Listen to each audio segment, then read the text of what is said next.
Assalamualaikum teman-teman, sekarang kita akan belajar tentang sistem pencernaan manusia. Sebelum pembelajaran kita mulai, ada baiknya kita bisa tahu nih kenapa kita mempelajari ini. Yang pertama, untuk mengetahui nutrisi apa aja yang harus diserap oleh tubuh manusia. Yang kedua, apa sih itu sistem pencernaan, dan yang terakhir untuk mengetahui kelainan yang ada dalam sistem pencernaan. Langsung aja kita masuk ke pembahasan pertama ya. Nutrisi merupakan zat atau elemen yang dibutuhkan untuk metabolisme manusia.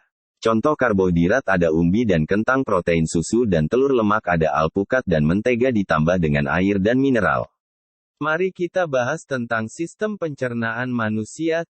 Sistem pencernaan manusia merupakan proses untuk mengubah makromolekul menjadi mikromolekul agar dapat diserap dengan tubuh.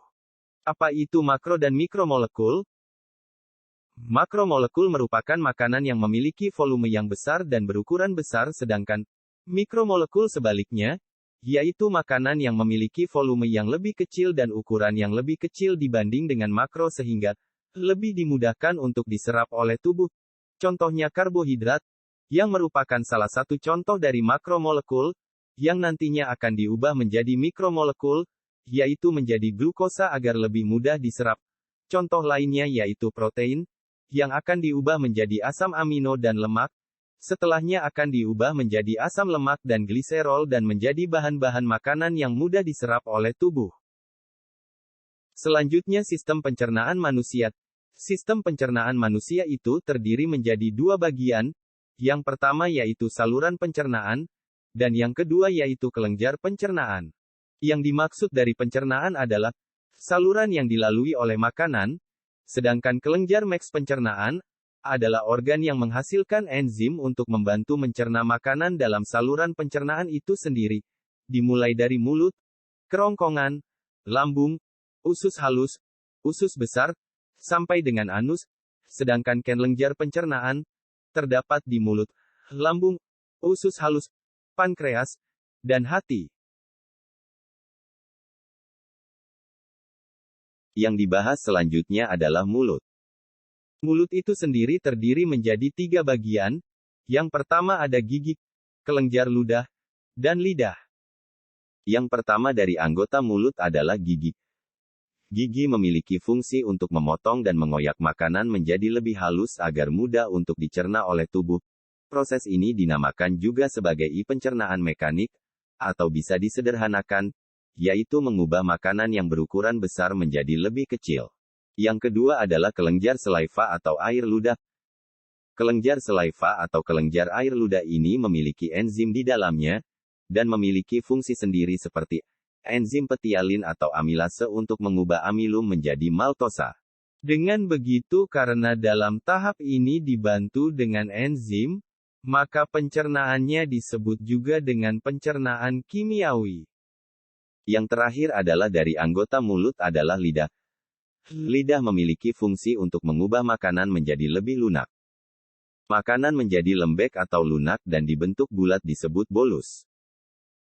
Apa sih faring dan esofagus? Faring merupakan saluran yang memanjang dari belakang rongga mulut sampai ke permukaan kerongkongan atau esofagus. Saat di dalam kerongkongan terdapat gerakan memeras yang di dalamnya terjadi pendorongan bolus sampai ke lambung yang disebut dengan gerakan peristaltik. Berikut ini merupakan ilustrasinya. Ketika makanan telah ditelan, makanan itu masuk ke esofagus untuk dikirim ke lambung.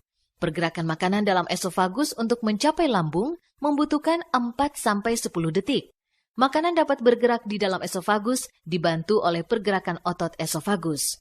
Pergerakan ini disebut peristaltik. Selanjutnya makanan akan dicerna di lambung. Yuk kita bahas tentang lambung. Di lambung, terdapat otot lambung, yang berkontraksi untuk mengaduk-aduk bolus dan memecahkan bolus tersebut menjadi lebih kecil, dan lebih mudah diserap oleh tubuh. Bolus yang diaduk akan pecah menjadi lebih kecil, dan mudah diserap oleh tubuh. Pencernaan ini disebut juga dengan pencernaan mekanik.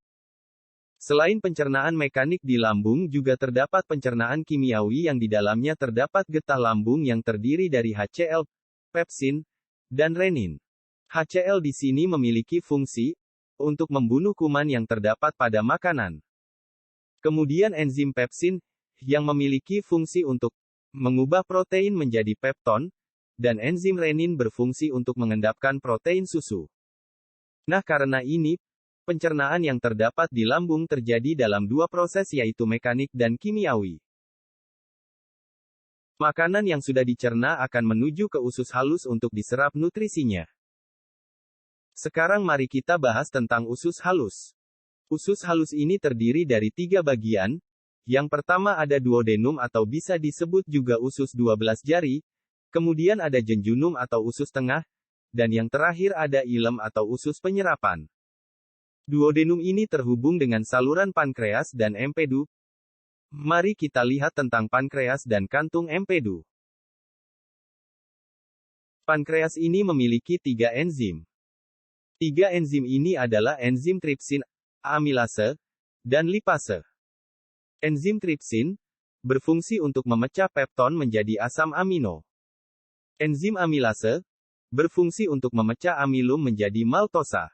Enzim lipase berfungsi untuk memecahkan lemak menjadi asam lemak dan gliserol. Yang berikutnya adalah kantung empedu.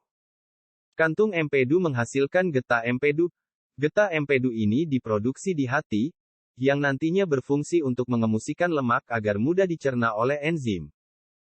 Sebelum lanjut pembahasan, getah empedu yang dihasilkan di hati akan disimpan di kantung empedu, dan akan disalurkan ke duodenum, sama halnya dengan 3 enzim yang dihasilkan oleh pankreas, yang nantinya akan disalurkan ke duodenum. Mari kita lanjut membahas bagian dari usus halus. Bagian jejunum merupakan tempat terjadinya pemecahan zat-zat makanan, sebelum akhirnya diserap oleh tubuh. Dan di ilem, terdapat jonjot usus yang memiliki fungsi untuk menyerap zat makanan. Setelah makanan dicerna di usus halus, maka sisa-sisa makanan hasil cerna akan dikelola di usus besar. Bagian atas struktur dari usus besar yaitu kolom asenden atau kolom naik, kolom transversum atau kolon mendatar, kolon desenden atau kolon menurun. Selain itu, terdapat usus buntu, sebum, kolon sebloid, dan berakhir dengan rektum atau anus. Sisa yang ada di dalam usus besar merupakan sisa makanan yang sudah diserap nutrisinya. Dan di usus besar juga memiliki fungsi, yaitu sebagai pengatur kadar air pada sisa makanan, dan di usus besar juga terdapat mikroorganisme yang membantu pembusukan pada sisa makanan, contohnya bakteri Escherichia coli. Sudah dalam pembelajaran akhir nih, sekarang mari kita cari tahu kelainan apa aja yang sering terjadi dalam sistem pencernaan manusia. Kelainan yang sering terjadi pada sistem pencernaan manusia yaitu diare, tukak lambung, apenditis, konstipasi, gondong, dan serostomia. Sudah sampai di akhir pembelajaran, sampai bertemu nanti. Semoga bermanfaat. Wassalamualaikum warahmatullahi wabarakatuh.